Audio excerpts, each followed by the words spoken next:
Keith Waddell with Louisiana National Guard, Secretary Marquita Walters of the Department of Children and Family Services, Secretary Dr. Sean Wilson of the Department of Transportation and Development, and also with us is Steve Russo with the Department of Health. All of these individuals will deliver prepared remarks after mine. Then I will come back up and close out and then take your questions.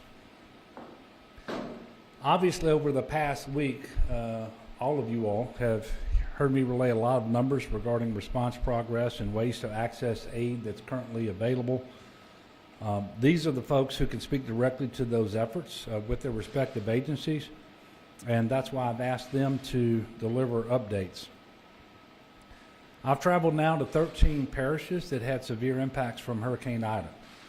We did that over the past week, and I can tell you that we obviously have an awful lot of work to do to get people right side up again. I can also tell you, however, I'm very proud of the team effort that has been made.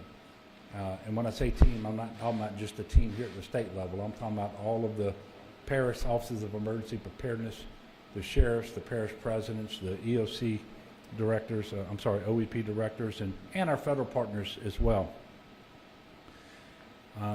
But this is a marathon. It's not a sprint. As we gather today, we still have 5 parishes that have more than 95% of their power out. I believe that's St. John, St. Charles, St. James, Terrebonne, and Lafourche. So while we've seen lots of improvement, a lot of really good work in terms of power and water and in terms of cell phone coverage and so forth, there's an awful lot of work to be done. With respect to power outages, the last number I saw is we're down to 435,000 customers. That means homes and businesses without power. That's a lot, but it's down from 1.1 million in the immediate aftermath of the storm. And in order to help with restoration and other things, I signed a proclamation yesterday in an effort to assist hotels across the state in housing first responders, essential healthcare employees, and utility workers who are restoring critical infrastructure in the state so that their rooms are protected, so that they get to stay in their rooms rather than being put out so that those hotels have to honor any reservations that they had taken previous to the storm. Our number one priority right now is recovering from the storm. Obviously, we can't do that if the first responders and critical workers don't have a place to stay.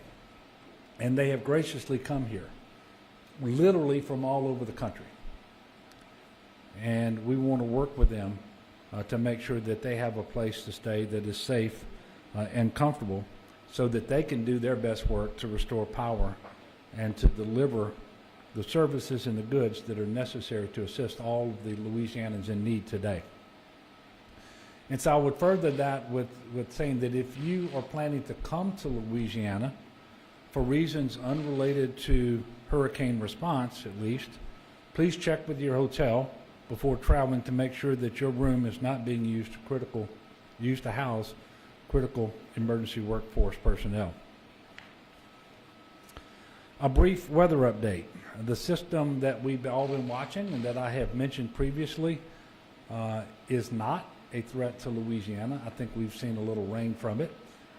It has about a 40 to 60% chance of development, but those areas that will feel any impacts from this storm system, 91L, will be further to our east. We are expecting additional rain today and maybe overnight, and oddly enough, a continued heat advisory as well. And the heat advisory is largely limited to those individuals who don't have power. They don't have the air conditioning to go in and cool themselves off. There is a front headed our way later this week that is expected to bring some relief from the heat and the humidity and the rain, and that will be very welcome when it gets here. And that will be especially true in the early morning hours when the temperatures could be in the low 60s, at least north of the lake. State offices will be closed tomorrow in the following parishes: Assumption, East Feliciana, Jefferson, Lafourche, Livingston, Orleans, Plaquemines, St. Bernard, St. Charles, St. Helena, St. James, St. John the Baptist, St. Tammany, Tangipahoa, and Terrebonne. Ascension is the only parish with state office closures today that will be open tomorrow. Of the parishes that I just mentioned, I can further say that the following 11 will remain closed through Friday, September the 10th. They include Jefferson, Lafourche, Plaquemines, St. Bernard, St. Charles, St. Helena, St. James, St. John the Baptist, St. Tammany, Tangipahoa, and Terrebonne. I was informed this morning at the UCG that more than 17,000 disaster unemployment claims have been filed related to Hurricane Ida. The best way for people to file their claim, if they are able to do so, is to file online by visiting www.laworks.net using the LWC Hire portal. If you don't have access to the internet, you can also file a claim through the UI Claim Center by calling 866-783-5567.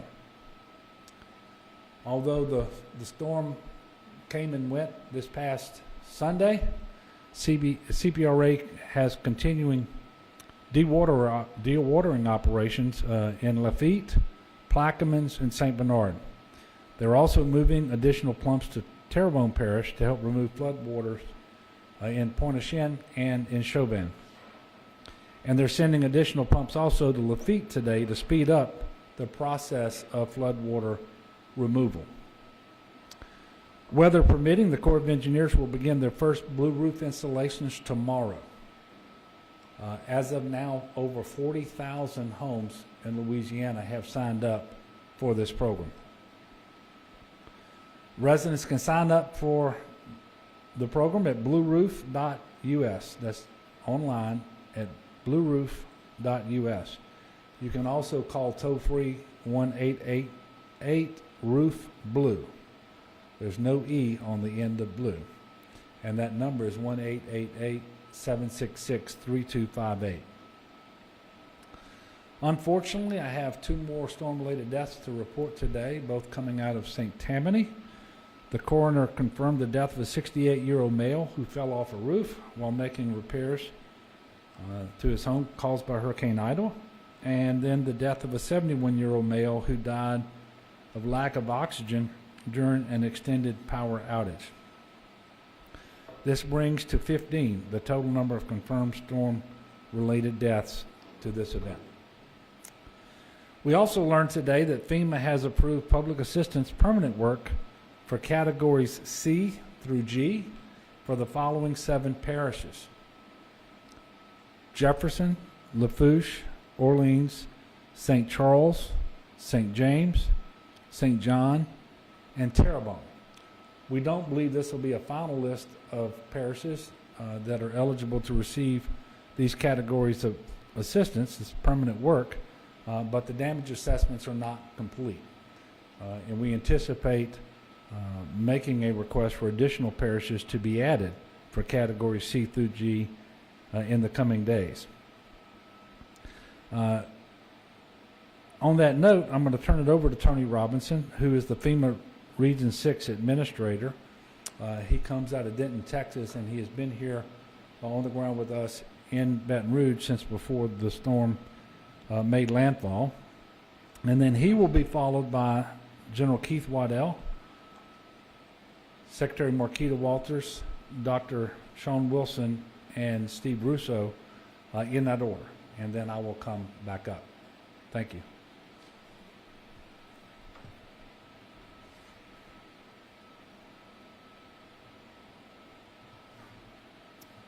Thank you, Governor, and I just want to thank you and Director Wascom and certainly your leadership team for the great job that they've done and the work that they continue to do to serve the citizens of Louisiana. Your leadership has enabled us to mobilize federal resources to support the state of Louisiana. I also want to thank the first responders, the parish leaderships, all disasters start and end locally, and certainly some heroic efforts out there on the part of our parish officials. I've also traveled with the governor. I've been out to the impacted areas, and I've seen the extensive damage that's out there, and it is significant. We understand that recovery is a stressful time for individuals, and it's going to take longer than some would expect. But we need you to know that the men and women of FEMA are focused to making the widest range of assistance available to those who need it most. The most important thing that you can remember is the first step. If you have insurance, apply with your insurance, and then call FEMA 800-621-3362 to apply for assistance, or you can go online to disasterassistance.gov, or you can use our mobile app, the FEMA app. A couple of things that we'd ask once you register is please stay in touch with us once you've applied. Follow up on your case. Keep your information up to date. If you move, if you have a change in phone number, those things are vitally important to us to be able to maintain that contact with you. And probably most importantly is ensure any required documentation is that we've asked for you is provided to us, especially in the case of insurance settlements, especially if you were denied for any type of insurance assistance.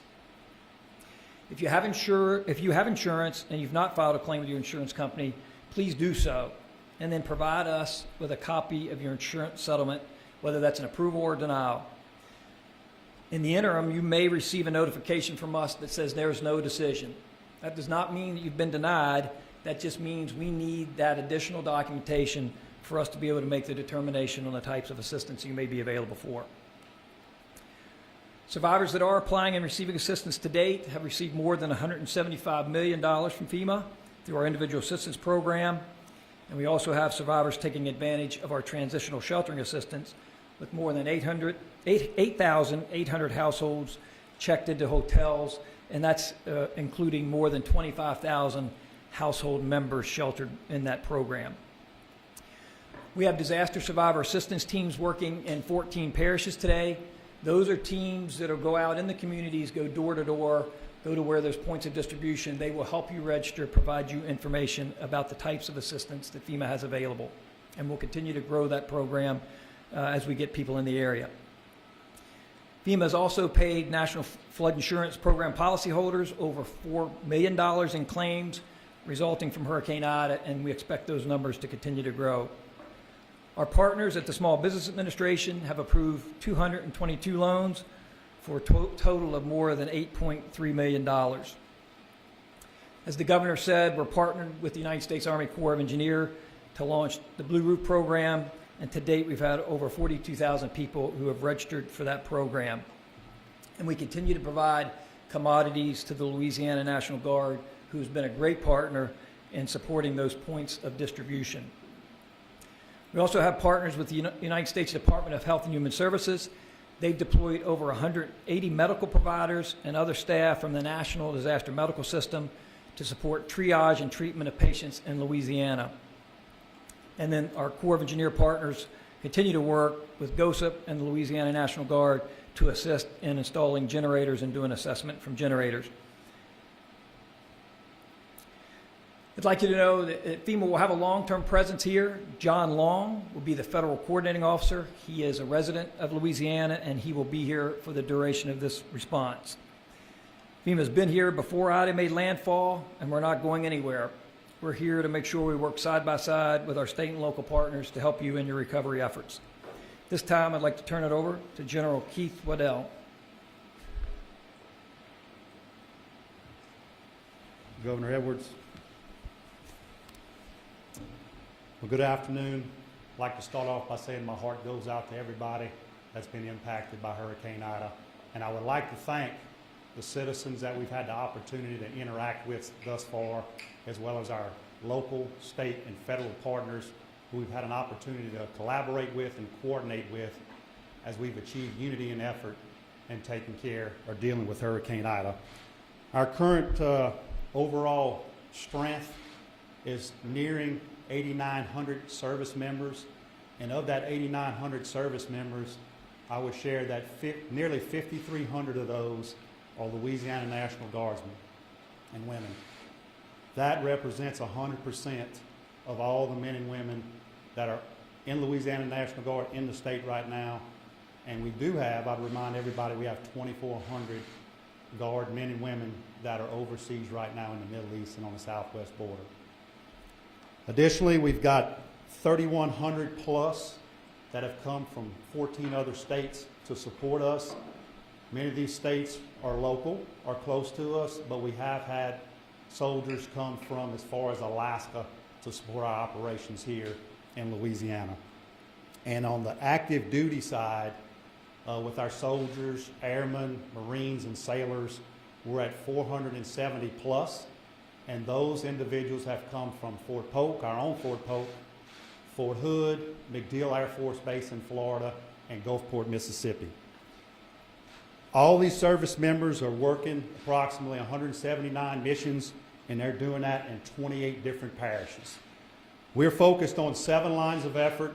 Those lines of effort include commodities distribution, engineering, security, power generation, medical, COVID, and parish governmental support. So what I'll do next is kind of briefly go through each one of those and give you the highlights of what's going on with those major lines of effort. So for us, our main effort is with commodities distribution. Right now, we have 71 total sites.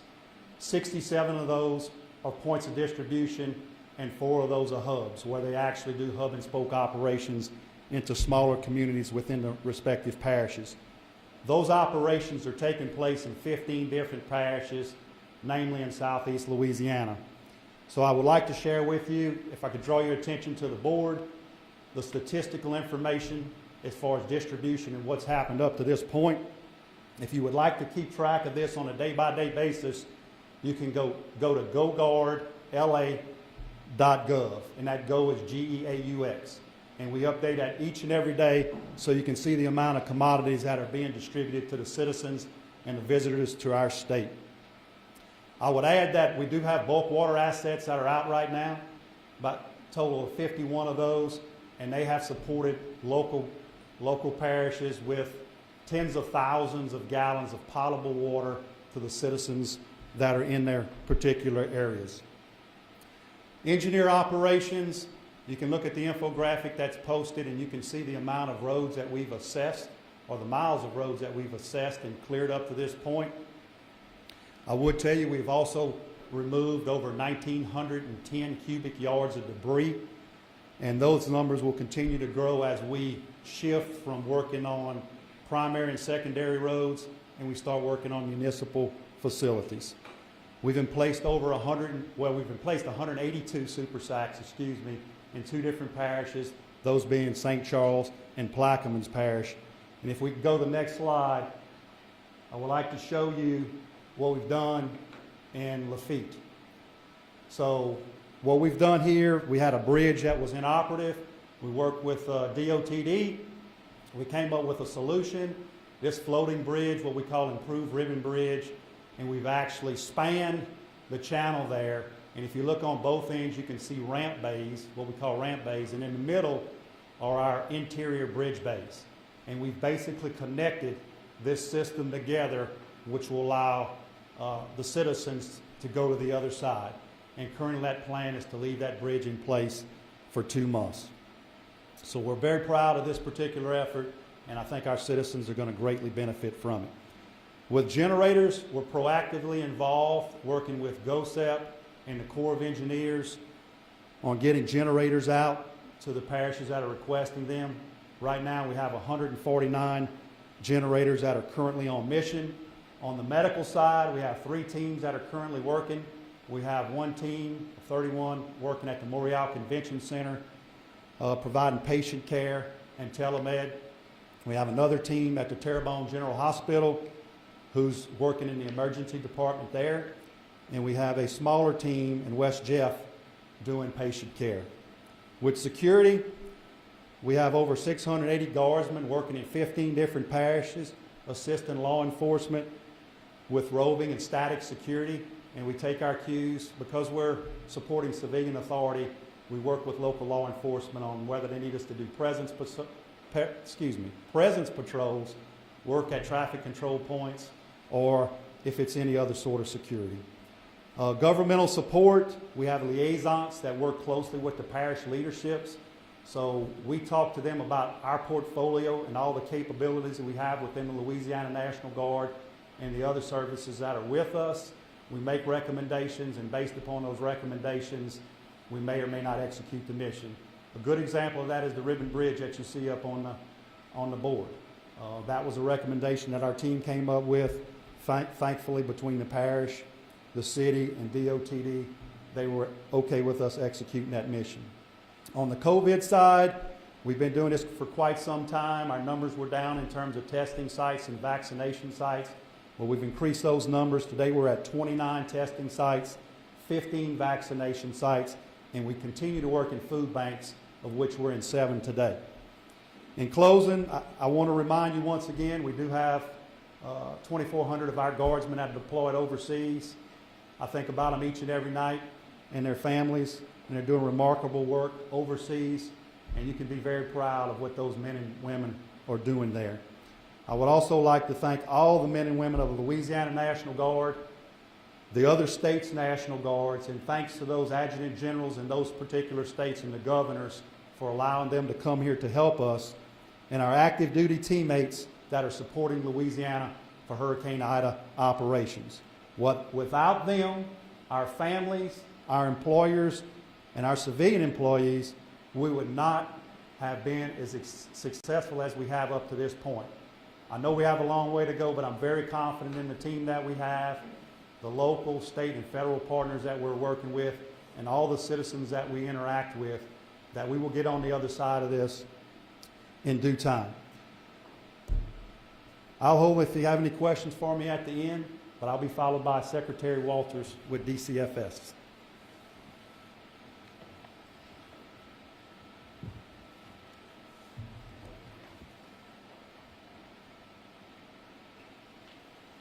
Thank you, General, and thank you, Governor. DCFS is responsible for a couple of things during a disaster. We are responsible for the mass sheltering and feeding of our population. But even before that, we are more responsible for the children and youth that are in the custody of the state in the foster care system.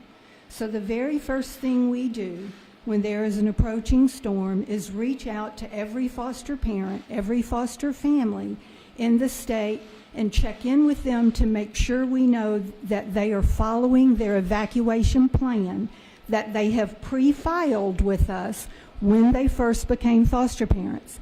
And then we continue checking with them until we know every single foster child is safe in this state. And it does significant credit to our governor that he asked about that and wants to know that those children are safe. So thank you, Governor, for that. We started a foster parent support line that is up and running 24/7, so foster parents can reach out to that. And we also have 65,000 children in the state that live with family members or fictive kin, and these children are not in the foster care system, but they would be if these family members didn't step up for their care. So we have a kinship line that is dedicated just to that staff. And these families are so critical for us. They keep children connected to their own family, their own history, their own culture, and they don't have to come into the state system.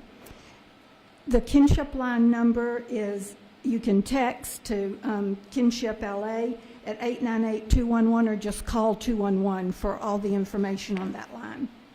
And then when we think about the sheltering work that we do, we don't do this in isolation. All the members of the team that you see standing in these press conferences, it takes DOT buses to bring people to the shelters. It takes Lang and the state troopers to have security there. It takes food vendors to help us feed. It takes the Department of Education to do respite care and dietary care. It takes the Department of Health to have their docs and their nurses there to do the medical care. We work with agriculture on the pets because, you know, if you don't leave with your pet, you're probably not going to leave. We work with the VOADs for all the donations that people are so generous and want to give and want to help. And critically, we work with Red Cross and with 211 and the local OEP directors that make sure that these people are in safe and stable places. Right now, as 11 o'clock today, we have 3,180 people in the shelters. That's about 23 shelters across the state that include local shelters, Red Cross shelters, and the state-operated shelters. The shelter numbers are moving constantly as people are coming in and out of the shelters. Our local OEPs are doing great jobs at opening shelters to bring their people home. And so the shelter numbers surge a little and then go back a little, because as those local shelters come up, we want those residents to go home so that they can be closer to their homes and their schools. If you have any questions about sheltering, the easiest thing to do is text 211. You can text LA Shelter to 898-211, or you can just call 211. We also have an Evacuee Connect line because we know that many people aren't quite sure where their loved ones are. And so we set up a line that you can call in, and we can't tell you where they are, but we will take the information, we will make the contact in the shelter, and then we will help that person in the shelter be able to reach out and call you. That line operates from 7 in the morning till 7 at night, and I think the number is up there on the screen for you to see that. Now the food assistance. There's a lot of concern and confusion about the food programs that we run, so I'm going to talk about them in two different buckets. First, there is the regular SNAP program, what we know as food stamps, the Supplemental Nutrition Assistance Program. For the most highly affected parishes, those 18 parishes that we have talked about so often, if those parishes were out of power for 24 hours and 55% of the parish was without power, then we got automatic benefits to replace those SNAP benefits, so those SNAP recipients don't have to do anything. Those benefits automatically get loaded on their card. Now, if you were in one of the other parishes, not in that core 18, you can still apply if you were without power for 24 hours, which we know so many of our residents were. And there is a form that you have to fill out to do that, but that's on our website. And I think that number is also up there. There are right now about 200,000 SNAP households that have already been designated to get these mass replacements. That's about 413,000 people in our state, and over $47 million in SNAP dollars coming into the economy. And this is so important at a time when our economy is stressed because of the storm. This is going to put $73 million straight into those 18 parishes. Then DSNAP. Everybody knows about DSNAP, and we are well versed in doing DSNAP in Louisiana, and people know about it, and they're excited about it, and they want to get it as soon as they can. So here's what happens in disaster food. It's a sequence. The pods that the general talked about, those very first points of distribution where they're giving ice and water, that's the beginning of food assistance to our affected areas. And then the bulk household things that you can get from your food banks, all of that is coming from our same food partners at the FNS and Food and Nutrition Services and the Department of Agriculture. And it's staggered this way for a reason. You can't do DSNAP immediately because there's no grocery store. There's no power. There's no phone. There's no technology. People have to be able to call in to get their DSNAP cards. And so it's staged for a reason. We will begin DSNAP operations and do them in 3 phases. The exciting thing about DSNAP for the state of Louisiana now is that last year, for the first time during COVID, Louisiana pioneered the virtual process. You don't need anything but a telephone to get your DSNAP cards. You call in, we run the DSNAP totally virtually, And then we do have to mail you your card. So there also has to be, in that parish, there has to be a way for us to get mail to you, because you're not coming and standing in line and being handed a card right at the end. So there's a process in place, and it takes time for all of those reasons. DSNAP is coming. It just will come at the appropriate time. To pre-register will help you get your benefits faster. You don't have to, but it'll make it easier if you do it quickly. And for that, again, 211, one of the best partners in the state. You can text LADSNAP to 898-211, and all of this information is on our website. If you have any questions about, am I eligible? How do I know? Is it going to be in my parish? When's it going to be in my parish? Then you can look on our website, which is also up there on the board, and get the information you need there. If you have LA Wallet, that is also a fast track to getting your DSNAP benefits. So we know there's confusion. We know it's a little different. It's not like we used to do it in the old days when we had big box stores and took up all the guard and the state police and everybody else's time and energy. Now we can do it virtually, and it's so much easier and nicer because you can call from wherever you are. If you've evacuated and you have a phone, you can just call and register.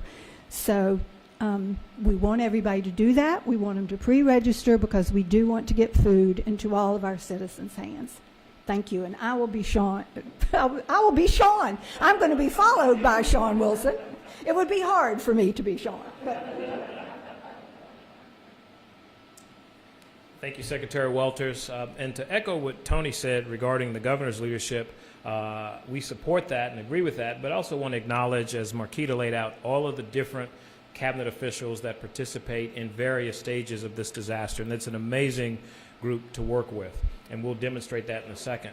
First, if you follow 511la.org, which is where we would encourage all citizens to learn about traffic and conditions of the road, we're now tracking 13 closures across the entire state of Louisiana that were related to Ida. Initially, when the event occurred, we evacuated close to 700,000+ people, we estimate, in 24 hours safely, with no deaths or major disturbances or occurrences other than congestion.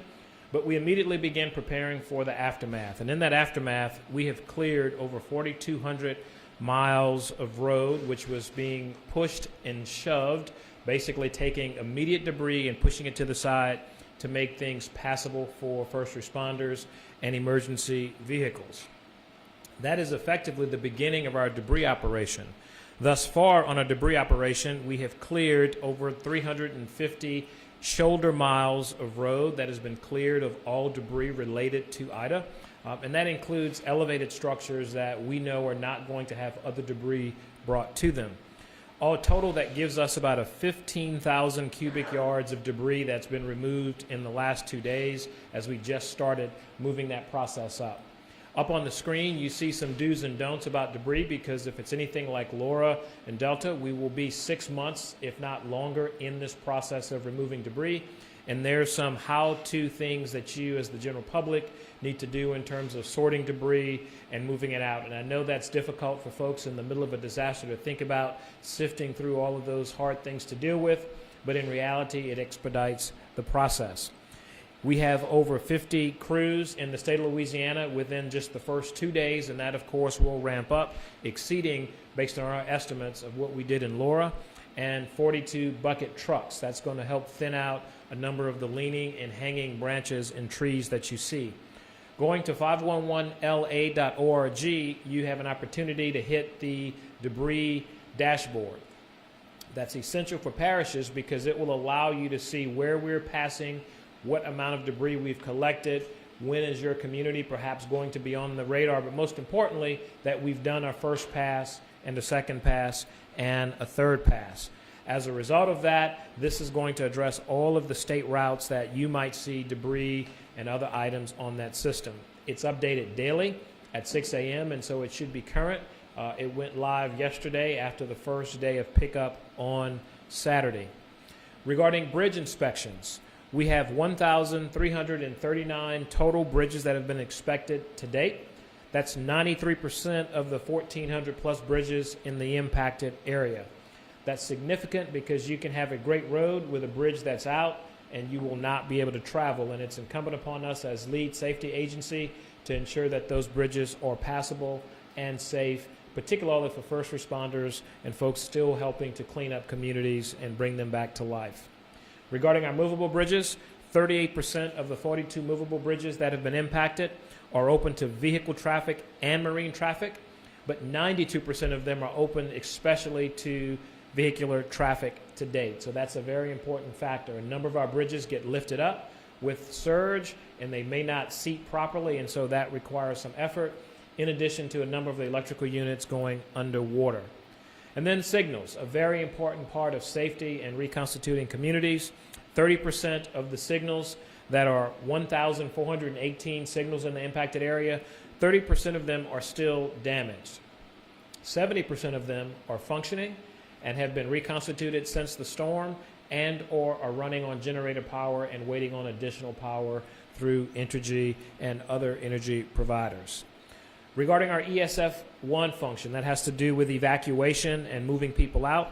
We have over 209 buses on hand today, 185 coaches, and 24 paratransits that have been involved in a number of moves pre-storm and after the storm, not just for our citizens, but also for our federal partners. To date, we have moved over 3,800 individuals as well as 88 pets, and just yesterday we moved 221.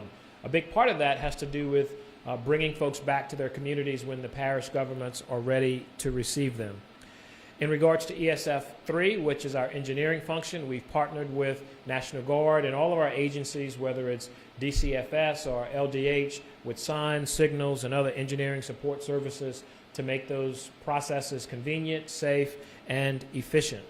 And then we have some high-level projects I'd like to update you on in terms of what we've been able to do.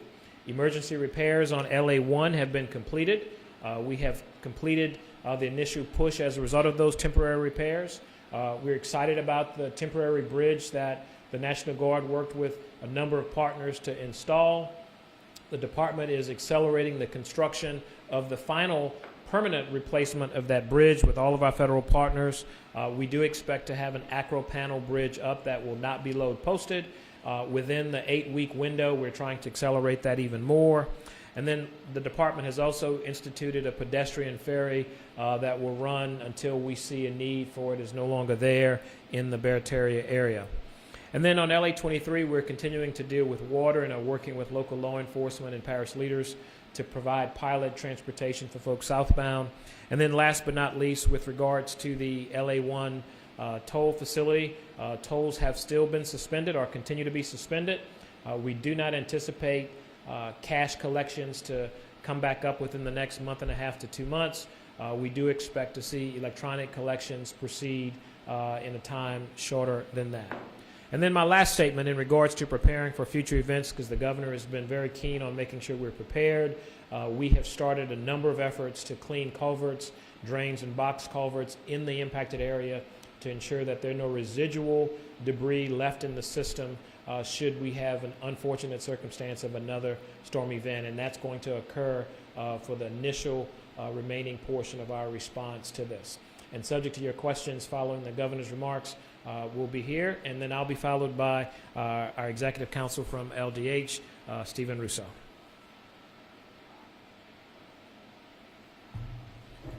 Thank you, Secretary Wilson. Thank you, Governor. Today, the Louisiana Department has issued license revocation notices to the 7 nursing facilities that evacuated to the Calhoun Street site in Tangipahoa Parish due to Hurricane Ida. LDH has also moved to terminate the provider agreements from Medicaid with immediate effect.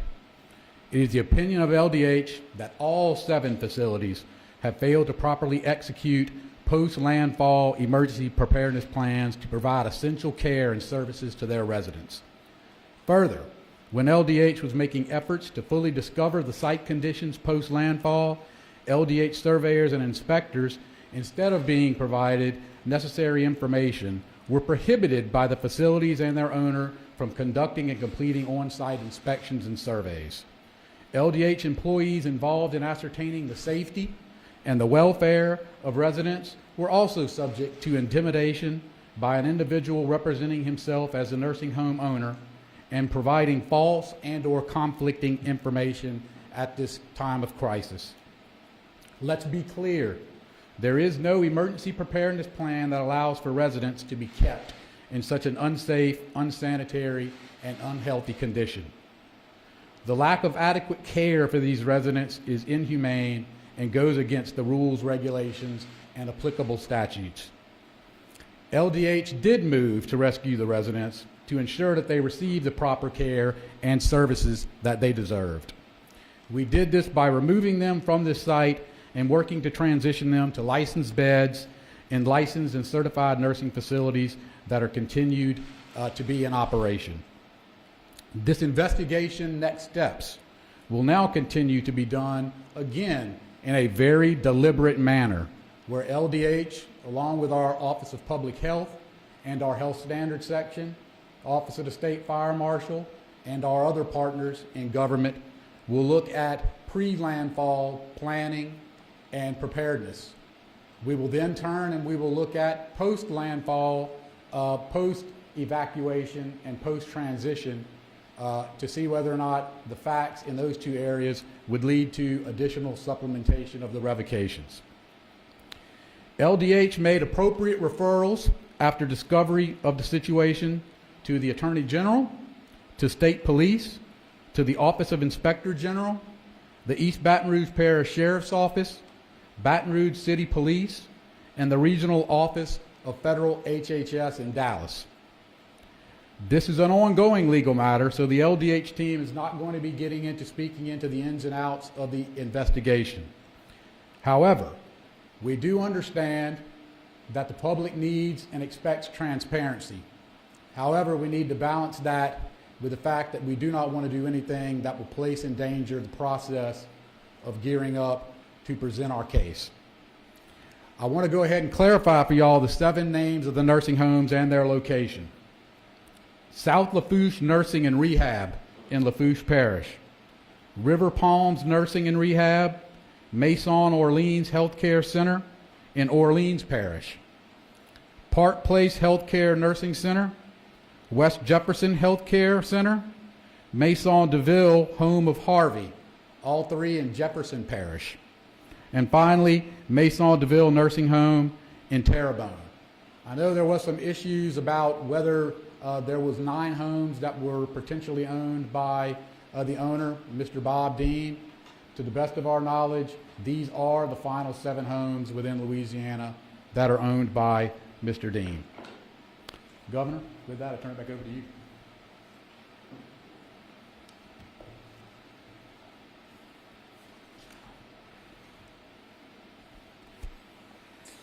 Thank you, Steve. And before I open it up for questions, I did want to finish up today with a COVID update.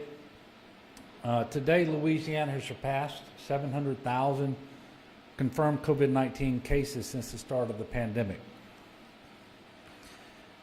Specifically, we added today 5,532 new COVID cases since last Friday. Hospitalizations due to COVID have trended downward. We're very thankful of that. They're now at 2,003. Obviously, the concern is that that number will continue to, will again go up if in fact transmission and cases go up.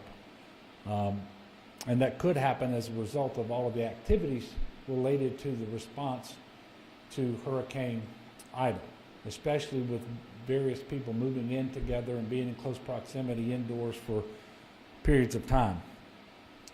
Very sadly, we reported another 72 COVID deaths in Louisiana today. Obviously tragic and sad. Thus far, the total number of Louisianans lost to COVID-19 since the start of the pandemic is 12,779. And there's been a lot of focus on the storm and the deaths associated with it, and there should be. That number is 15.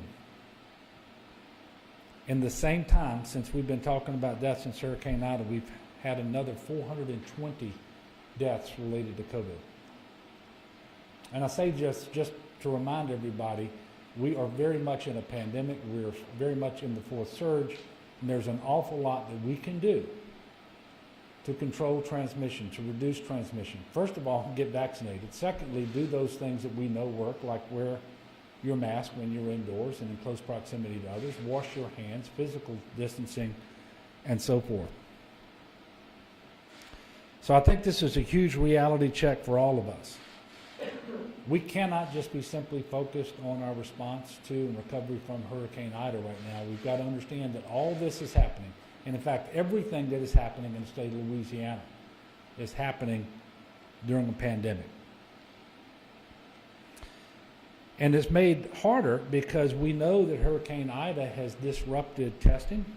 It has displaced people. And we strongly believe that right now the cases are underreported because of that. We now have community-based COVID test sites in all regions. We've resumed community-based vaccination sites in all regions except for Region 1, which is New Orleans area, Region 3, which is South Central area, Region 7, Bossier, Shreveport, and Region 9 on the North Shore. Now, to be sure, there are vaccinations available in those areas. They're just not being administered presently by some of the people who were administering before. But if you call your health care provider, if you go to a hospital, you can receive vaccinations. With all of that, well, let me say this. We're going to aim for Thursday for our next press conference. We'll let you know for sure if we're going to be able to do one that day, and if so, what time. And with that, I'll take your questions, and you're free to direct your questions either to me or to any of the individuals who have briefed you this afternoon. Yes, sir. Yesterday, the state's congressional delegation said it was concerned about how the Blue Card program criteria was working.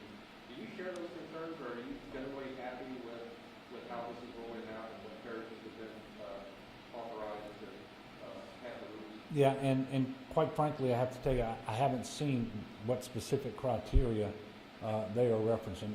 I know that at the outset we were told that the Corps of Engineers, which had been tasked by FEMA to run the program, would deliver the program in those parishes that it knew were subject to hurricane force winds. And they came up with an initial list. Since that time, it's my understanding they have added 2 additional parishes, those being St. Helena and Assumption, because they did an assessment in those parishes. They went back and looked at the weather reports as well, and they also know now that there were hurricane force winds in at least portions of those parishes where there was obvious need for the Blue Roof program, and so those parishes were added. It is further my understanding that assessments continue in additional parishes. And so I cannot tell you that I have a concern today. That may change once I know whether additional parishes have been added. But I do want to put another plug in for the Blue Roof program. An awful lot of people are obviously eligible for this program.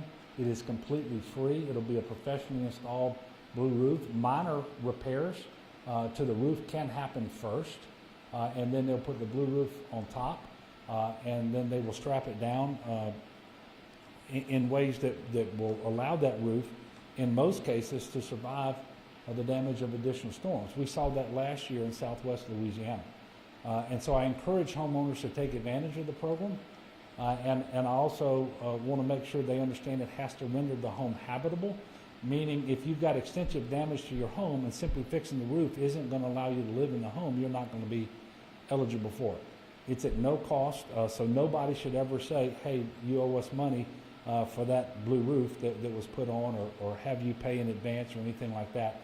That's not going to happen. And finally, it is not contingent upon whether or not you have homeowners insurance. So we encourage people to participate in the program, and I might, to get back to your original question, have additional concerns. I don't at the moment, because I know that those assessments do continue. Yes, ma'am. Governor, I've been told that there are 8 damages in Terrebonne Yeah. Parish. Can you talk at all about what kind of damage you've seen to the whole flood protection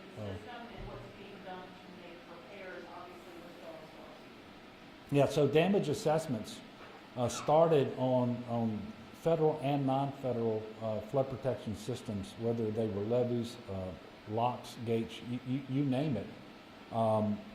Really from starting last Monday, when we went to see whether any of them breached, and in fact, at this point, we don't believe any of these suffered a breach.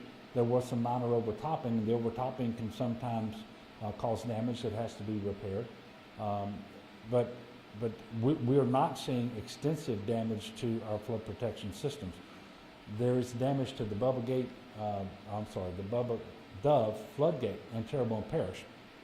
And oddly enough, that gate was designed for storm surge coming in from the Gulf being the primary force that would operate against it. The storm came in on the east side of the floodgate, and so what it primarily got was the wind as it turned and came out of the north because of the way the hurricane winds circulate. And the storm surge actually acted on the gate from the opposite direction and revealed a deficiency in the engineering and design of the gate, which is going to be remedied. I had this conversation with Parish President Gordy Dove. And in addition to that, they know they have to be able to get that water out faster so that less force works against the gate. So they're going to put in more pipes to allow the water to go out as well, so that all of that isn't directed against the gate. And those repairs are going to happen relatively soon. And I know that President Dove understands how important this is because you never know where that next hurricane is coming. To get you more information on that system, I should have had Chip here today. He is not here, and so he's the one person that I can't look over here and call on. But I will ask him to come to the next press conference and talk more about whatever damage we might be seeing across the entire system, federal and non-federal. Yes, sir. Governor, I have a question for Mr. Russo, if I may. Okay. Mr. Russo, maybe a little bit of a timeline. Obviously, the release LG just sent out says on the 31st of August is when the department began planning for evacuation. 911 call logs from the warehouse we got last night show that calls from either residents inside the warehouse or workers began August 27th. Some just regular health problems. Other people concerned one term was kidnapped, so they weren't receiving dialysis treatment or being treated poorly. When did that first get on your radar? Call started on the 27th and went through, according to our records, the 2nd. When did y'all first get wind at what was going on there to begin planning for evacuation on the 31st? The first thing that led to the evacuation on the 31st was the first post landfall message that we received, probably around 6 o'clock on that morning. Now, as I had said before, right now a very deliberative investigation is now going to be looking at all of the 911 calls that you mentioned and whatnot that were pre-landfall, and we will put just as much effort into that section of time as we did for the post-landfall time.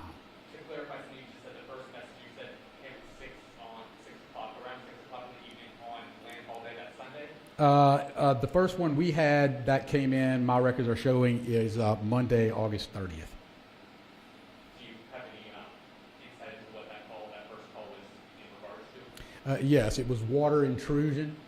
We had gotten word that approximately 8 inches of water had infiltrated at least 1 or 2 buildings on that site, and so that's what swung us into action. So health concerns wasn't what started, wasn't what initially led to that? Well, no, water intrusion is definitely a health concern. I mean, you need to look into mitigation efforts. You need to look into make sure that people's health and welfare is taken care of. What are they going to do with those individuals? So no, that is what put us on our radar, and it was a health concern.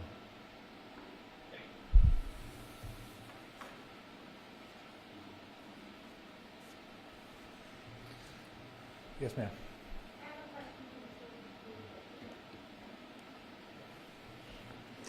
Okay, so those of you with questions for Mr. Russo, and would please go ahead and just call on him while he's up here, please. Thank you, Governor. I think I'm still confused about why the plan to move these people to the warehouse got approved in the first place. Can you clarify how you make a warehouse an adequate facility for nursing home patients if you're transferring them there? Yeah, once again, that is where the focus is now going to shift. What I can tell you is there's nothing per se non-compliant or illegal about moving that large number of folks to a site, as long as that site has food, water, linens, the basic necessities, and basically the minimum necessary components to provide for the health and safety and welfare of those residents. What the revocation letters that came out today focus on is the fact that regardless of the plan, the folks were there. Did you in fact meet your requirements to care for the health, safety, welfare of those folks, and did you put them first? In the back. Yeah, Mr. Russo, you mentioned there was some intimidation at the warehouse. Are you able to speak to exactly what that was? And also, when LDH was kicked off the property, how long did it take to go back? LDH was kicked off. Well, first of all, yeah, there was basically the surveyor was out there. My understanding is, and the narrative will bear it out in the revocation letters, is surveyor had completed a tour. Of course, that's when we knew that the situation had deteriorated. We wanted to continue our investigation, begin taking interviews with the folks, trying to begin to assess. At that time, my understanding is that a site manager and/or nursing home administrator came up and informed our surveyor that Mr. Dean was on the phone and insisted on talking to the surveyor. That at that time is when the surveyor informed us that Mr. Dean informed her to get off of his property. And how long did it take to go back? We went back. It was reported to it was reported back to state office, and then a team was basically spooled up and sent back out the very next day because we knew at that stage we needed to get in there and commence rescue efforts. In the same vein, it sounds as though 911 calls were being made pretty early on about this, so I guess I'm a little unclear why it took from Monday until Wednesday before the warehouse started being evacuated. Why did it take so many days for the state to get in and start moving? Well, like I had said, we went in Monday. We looked at the facility. We saw that conditions were going down, deteriorating. Set it back up again as prudent folks would do. Go back out Tuesday. That's when we determined that the facility was definitely deteriorating, wanted to continue assessing the folks, and that is when we were informed that we needed to vacate the premises. I'll also point out that throughout post-landfall, what you're going to see in the narrative and what the facts, I believe, will bear out is that we were getting conflicting messages. We were getting text messages from the owner saying that they had a plan in place and everything was fine. And that is not what we were finding when we were on the ground. So by that Tuesday late, as we were told to exit the property, we knew we had to get in there, and we responded immediately. And I believe those rescue efforts were heroic.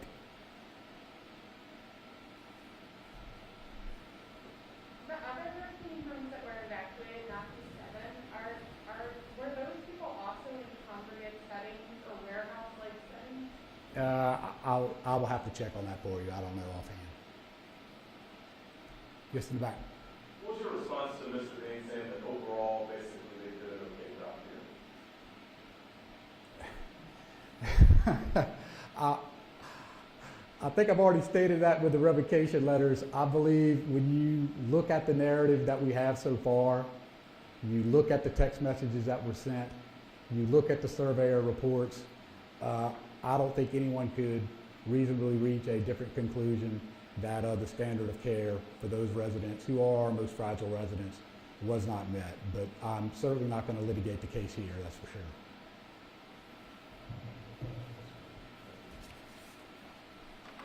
Okay, any additional questions for me? Yes, sir. I have a question about COVID. How many COVID-19 vaccines were shots were delayed as a result of Hurricane Ida, and how many have been rescheduled? How many have been delayed and rescheduled? Yes. Is Joe Cantor hiding out there? You're over here. I don't know if you got an answer to that. Go ahead. I think the question was how many second doses were delayed. Is that I couldn't hear the whole question. Yes, how many doses were? Yeah, I can't tell you an exact number, but I can tell you that, listen, we advise people to get the second dose if it's Pfizer or Moderna on the recommended day. It's 21 days for Pfizer, 28 days for Moderna. If you can't make that because of a hurricane or because of a life event or for any reason, it is absolutely okay to get that second dose days later or even weeks later. Absolutely okay, and you do not need to restart the whole series. So for anyone that did delay or not be able to get to their second dose appointment, that's okay. Just get it rescheduled and get it done as soon as possible. Okay. Okay, one or two more. Yes, ma'am. Governor, I know you had a meeting with the Secretary of State about elections, and he is requesting to push the October election into November instead. Have you decided if you're going to agree to that? I am not. So we did have a meeting earlier this afternoon. He was expressing his concerns about a number of things, ranging from the Postal Service to contacting commissioners to employees of registrar of voters' offices, meeting deadlines with respect to new registrations coming in so that they could be put into the system so that those individuals could vote in the upcoming election, to just a number of things related to the election machines themselves and the conditions of polling places and so forth. He did make a recommendation that we postpone the election basically by a month so that the general election date becomes a primary election date and that we would have a date in December that would serve as the new general election date. I did not make a decision. I needed to look at some legislation and some other things, and I'm not going to announce a decision here, but obviously one is going to be forthcoming soon because we have to take action one way or another very soon because either you go forward with the election as scheduled and the deadlines kick in literally right away, or all those deadlines get pushed back by a month. And so I understand I don't have much time to make that decision, and I do appreciate the Secretary of State and his team coming over and expressing those concerns. So a lot of it has to do with electricity being out in these, especially in these parishes where we're not sure if it's going to be back in time for early voting and so forth, and the displaced populations. And we were talking about nursing homes a moment ago. There's a number of things that the Secretary of State's office and the registrars do with respect to nursing homes that may still be evacuated. So all of that would certainly make it very difficult, and I have to determine whether it really makes it impossible and should cause us to shift the date. But you'll get an answer on that soon. Last question. And maybe that was it. Look, thank you all very much for your continued coverage. We didn't talk thus far so much about post-storm safety. It's obvious when you say that the newest death, one of the two, was an individual who fell off of his roof. Please be careful out there. Whether you're operating a chainsaw, you're fixing your roof, you're doing anything. It's hot. You got to stay hydrated. You got to cool off. You got to pace yourself. And if you can, wait until you can get some help, and make sure that you are checking on your neighbors and your older family members and anybody who lives in close proximity to you that might have special needs. Generator safety remains critically important with all of these folks across this southeast Louisiana who, even as today, don't have electricity. Make sure that you're operating those in a ventilated area and not close to your house and so forth. Let's be very, very safety conscious so that we don't see the confirmed death total with respect to those deaths related to Hurricane Ida continue to increase. Let's be good neighbors to one another. I know that this is very difficult. We do see steady progress being made every day, but if it's not being made in a way that you and your household is benefited, then I understand that it's not that relevant to you. But the electricity is being restored every day. More and more gas stations are having more and more gas. The water systems are coming back online. Boiled water advisories are being lifted. I believe we lifted the one for East Jefferson today, which will take a huge number of houses and put them back into full service with water, and that number is going to continue to get better as well. But we know we have an awful lot of work to do. We know that everybody doesn't have their electricity back. We know that everybody can't go to a gas station in their community and gas up. We know that there are tremendous challenges around nutrition and so forth, and you're just going to see the response continue to grow and ramp up every single day, and things are going to get better until at some point we are fully recovered. That is not going to happen for quite some time. But one of the reasons I wanted to bring my team today is so they could share more detailed information with you. You have a better idea of all the forms of assistance that are available, which ones might really be helpful to you and your family, and you also now know how to access those forms of assistance. And we will be announcing more and more efforts as time goes by. So let's continue to work hard. Let's be good neighbors, and let's lift one another up in prayer. And I can assure you we're going to get through this, and we're going to work hard every single day until we do. Thank you all, and God bless.